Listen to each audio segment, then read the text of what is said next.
plant shut down. I'll find things to keep him busy, Mr. Shuster. I'm afraid we can't afford that. Mr. Shuster, we're talking about 15 people next week who you'll have to tell won't have a job when they come in. Come off it, Boudreaux. Don't try to make a villain out of me. Yes? Mrs. Shuster to see you. Wait a minute.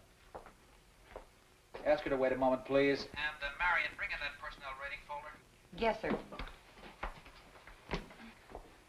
I'll have those layoff notices to you by morning. Okay, you're calling the shots. A lot of people in this town aren't going to understand. A lot of people.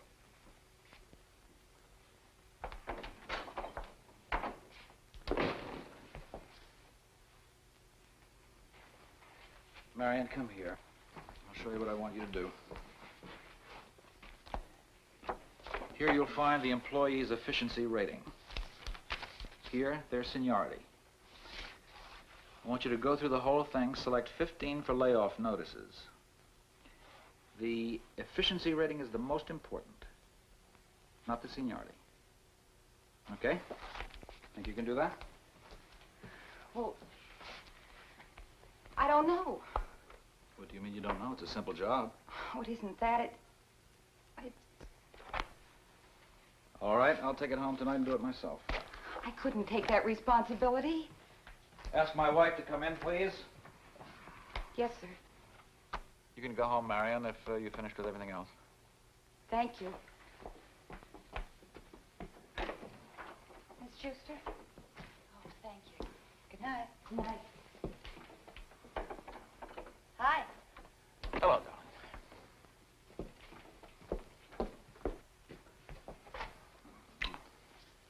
For you. What's this? It's a gift to your desk. Well, my desk thanks you. David, you look so tired. Oh, I don't know. You plan something on paper, it's one thing. When you have to face the people it affects, it's something else. Well, everything improves with time. Or it gets worse. Hey, come on. Open your present. I saw it in the store window on the way to the hairdresser's. You like it?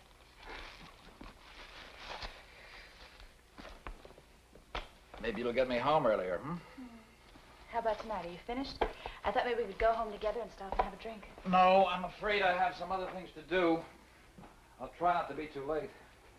All right. I'll leave you then, and maybe you'll come home early. Oh, I heard something at the hairdresser's about Allison Mackenzie.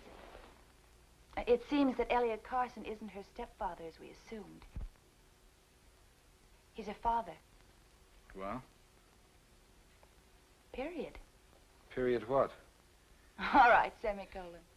Oh, darling, don't play games with me. They waited 18 years to get married. So? Well, Elliot Carson was in jail all that time for murdering his wife. Oh, Doris. Well, except that he didn't murder her. Stop it. Mrs. Chernick said that we'd hear it. Well, I don't have to hear it from you. David, I heard about it, and since Allison is spending time with Kim, I thought you should know about it. You're condemning the girl? No. Well, why did you come up here dressing up the visit with a gift? You have no right to condemn David. Neither of us has, especially us. I wasn't talking about that. You were condemning me. Oh, Doris. You said, are you condemning that girl? I asked you if oh, you were no, condemning you the said, girl. you assumed. You come bursting up here in the middle of... I came here, David, to bring you a gift. Okay. And to ask you to go out and have a drink. And to give you some information about Allison. She's spending time with our daughter. I was giving you information. Because it seems that Allison has a very special problem, too. Oh, I'm sorry I startled you. it's all right. Yes, what is it? My name is Cord, Stephen Cord. I'm a Theodore Dowell. Oh, come in. David, try not to be too late. I won't be late. Oh, Mr. Cord, this is Mrs. Shuster. How do you do? How do you do, Mr. Cord? Goodbye, David. Good night, dear. I didn't know that Dowell had an associate. Well, he didn't until yesterday. I was with Wainwright and Kennerly when Mr. Peyton transferred his legal affairs to Mr. Dowell. I take it you were part of the transfer? wouldn't say that exactly. I see. Well, now what can I do for you, Mr. Gore?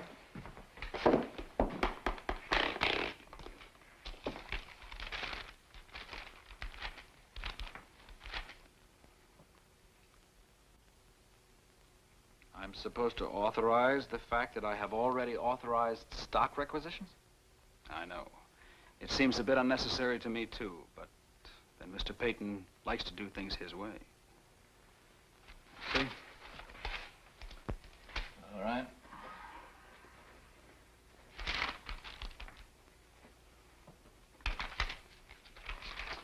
There you are. Anything else? Well, that's it. Let's say these were like letters of introduction. I'm looking forward to this association. I'm sure we'll get along fine. Especially when I have to sign papers authorizing me to authorize. Next time, let's do this over lunch. Well, that's a good idea. Good night. Good night.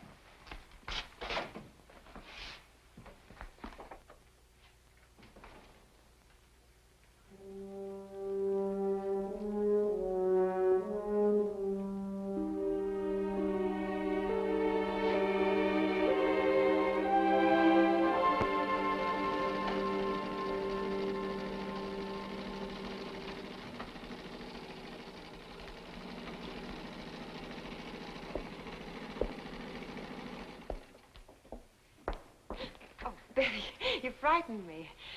Well, how was your day? It was all right. I waited for you to get home before I started dinner. I'm not hungry yet.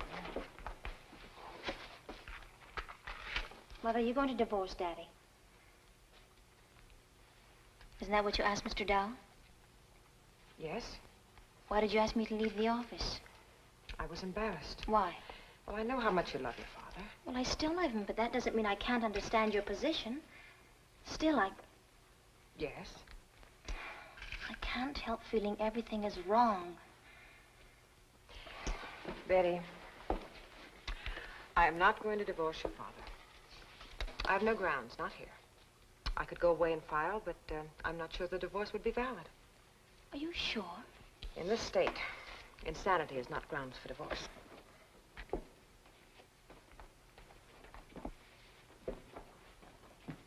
But that's horrible.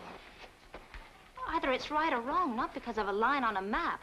It's the law. I can't change it. That same law let Rod and I act as if our marriage had never happened. It rewarded us a second chance we did nothing to earn.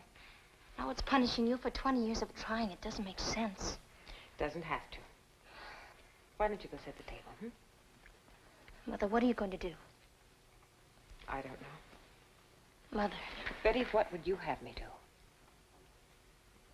I wish I could tell you. I've done a lot of talking to myself, what's expected of us. Are we supposed to spend the rest of our lives going to work, coming home, having supper, early to bed, early to rise? Oh. Why can't we have fun? I'll go warm supper. Mother. I know we were talking about you, and then all of a sudden I started thinking of myself. Forgive me.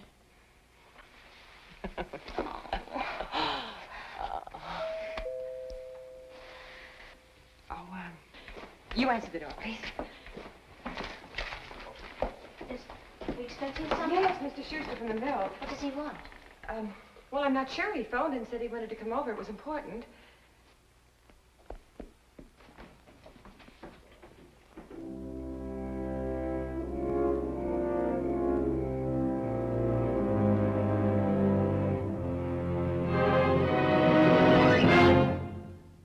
Preview from the continuing story of Peyton Place. I ask a lot of my secretaries, Mrs. Anderson. That's why I've come to you. I've gathered that you were more than that to Harrington. Then I can assume you will apologize to Miss Choate. Certainly, Doctor. I'll find her immediately and tell her I'm sorry. She's the vicious, nagging old witch. The other night when I took you home, I wanted to stay. You could have.